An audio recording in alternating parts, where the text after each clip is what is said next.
After living in Australia for 3 months, we are today comparing the Australian and the Norwegian food shops. In Australia, we made a video about the supermarkets, and we were fascinated that in Australia it was a crowded shopping day on Sundays.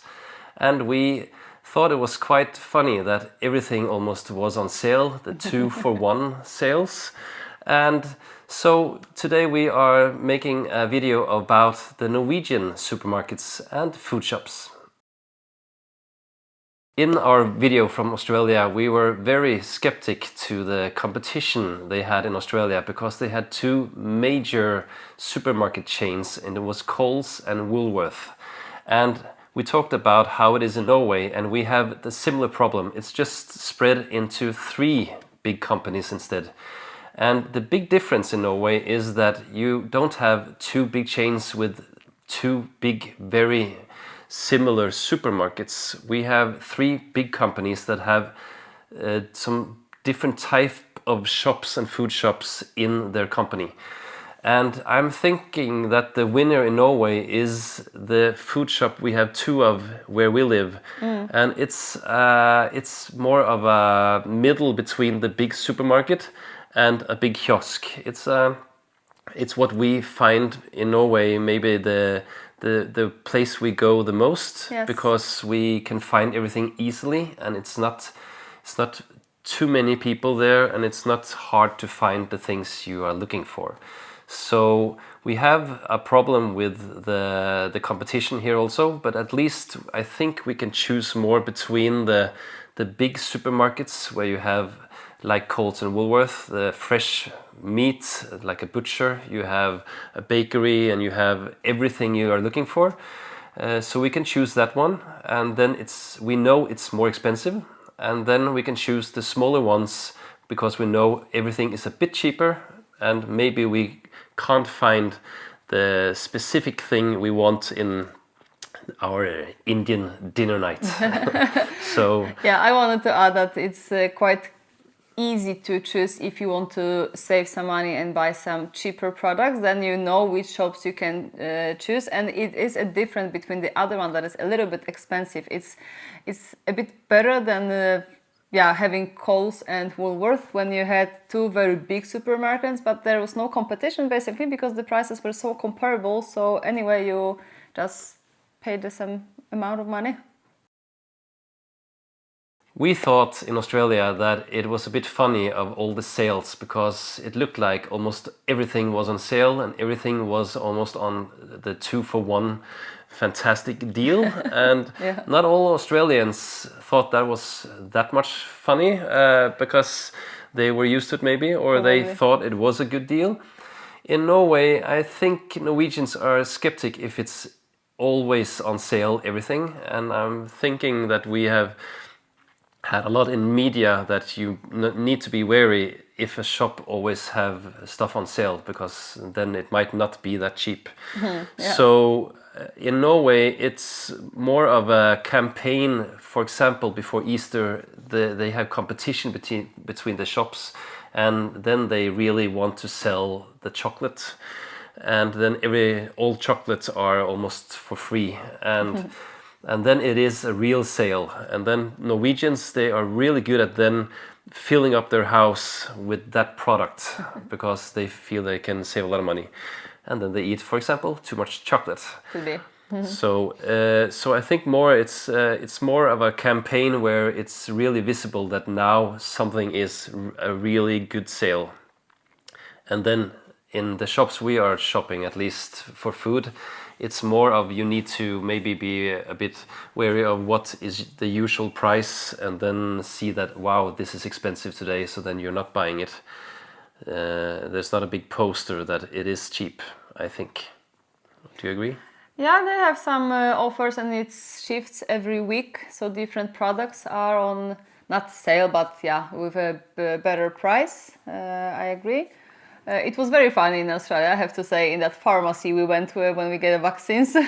And basically 90% of all the prices were red or orange. That's a great offer, just buy it. And that was that was very funny. So we don't have it here.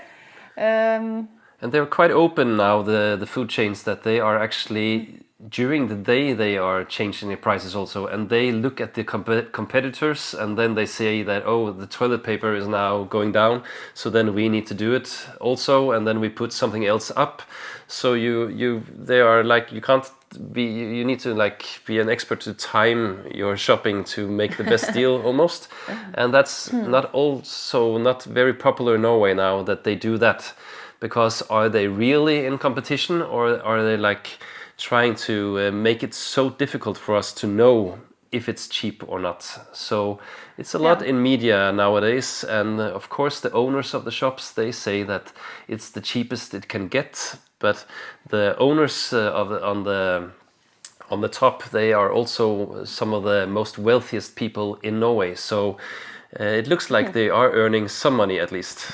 Yeah, and I think it's also quite often is that the same product is on sale in each shop and the price is almost the same. So then is it an offer if each shop is giving you the same price, or is it not? Yeah, and they make an offer of something and then something else is suddenly very expensive, because they want to earn money, and I understand it, but it's not very easy to find out where it is actually a good offer or not. In Norway, we have a fantastic system that we are very proud of, and I'm pretty sure they have it in Sweden, and I'm sure they have it in Denmark. But most of the world don't have this system. It is that you pay, for example, Coca-Cola, and then you pay 2 kroners more for the bottle. And then you can get back the 2 kroners if you put this in a recycling machine.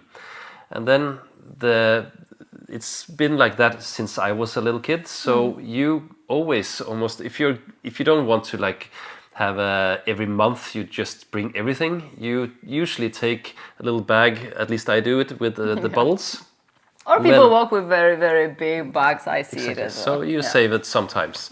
But if you're a bit smarter like me, then you just have a habit of bringing 1 bag of bottles when you go into the shop buying food. And then you put in the bottles in the machine and you get a receipt, and then you feel that you are shopping for less money because you already have brought money to the shop. So that is a habit. Almost you don't see bottles in Norway or cans lying around in nature because people want that money. So then they take it and bring it to the shop. So you're not having it in nature, and you bring it back and they wash it or they press it down to new cans and plastic bottles. So we are proud of it, and the EU, the European Union, they have actually recently this year tried to make Norway not having that kind of a system, but I think Norway won.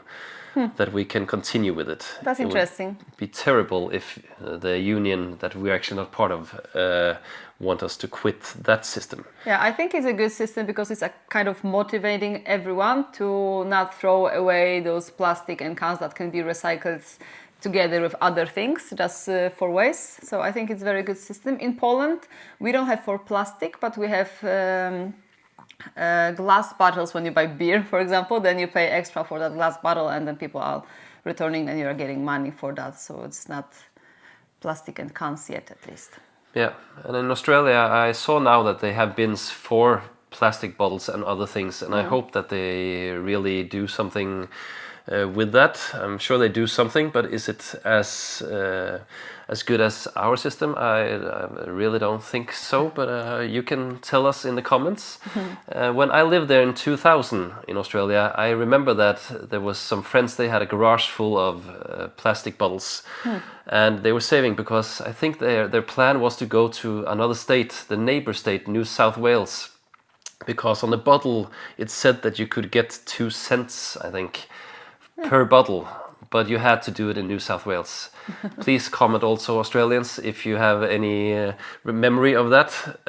But we laughed, I remember, of that idiotic system because we had a better one in Norway. I think that in each country you can buy some frozen food, frozen pizza and other things, but it was so funny and interesting for me when I first moved to Norway that they had one pizza that all Norway love. It's called Grandiosa, and it's the most eaten pizza in the country, kind of a national dish. So yeah. You grow up with it, and young people buy it, and it's the students buy it. It's usually you can find a good offer, and then it's very, very, very cheap. So and it's a very, very. It's enough cheese compared to some frozen pizzas in other countries. So it's good to be a cheap one, and then you just get used to it because you grow up with that taste. But very few foreigners are very fascinated when they try it out. The first time, yes, but after you try, then you like that one the most actually, and the one that is the classic one with some ham and cheese only and paprika on the top. So, you have a TV commercial actually, and you found that also very funny in Norway. It's the Whitney Houston. I will always love you. I will always love you. You see the student and the family and everything, and they even made the slices into a heart. So it's so cute, you know. It's Norway is gathering around their frozen pizza. In Australia, I was fascinated that you had a routine that was quite new for me, that almost everybody were checking out their own food from the supermarket. And then you Australians had a lot of comments that you didn't like it actually, because then you're taking away the work for the people that usually do it. And then I thought again about it, and then I agreed that it is good to have some people doing it also. The future will be that you do it yourself. So I can see it coming. And in Norway, they have also started doing it. And in the biggest supermarkets, it's getting more normal. But we are living in a small city, and most shops here, some of them are trying to put in a system. But I don't see a lot of Norwegians doing it here still. So in one of our shops, they have an app. I haven't tried it. And then you can scan your own food while you're shopping, and then you can just walk out of the shop.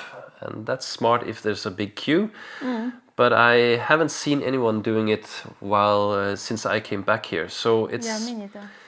I think it's a Norwegian thing that they're not jumping into that kind of a way of shopping because they like the other way. So maybe a bit skeptical to the technology. I don't know. One of your main hobbies, Magda, is to finding some good things on the internet, and then you are going to pick up a package or two, or you actually ask me to do it. And it's a new system in Norway, last at least 5-6 years, that they have put in the postal office in the food shop. Yeah, I think it's even longer because I'm living here almost like 7 years or something. Maybe it's 10 years. Maybe it's longer, yes. In Norway, you will not find post office. That's quite interesting. We saw post offices in Australia. Of course, we have it in Poland. In Norway, post stand is located in food shops. So you have some area in selected food shops where you can send a letter or pick up your packages, send a package, whatever. So that's a little bit different than in most countries, I suppose.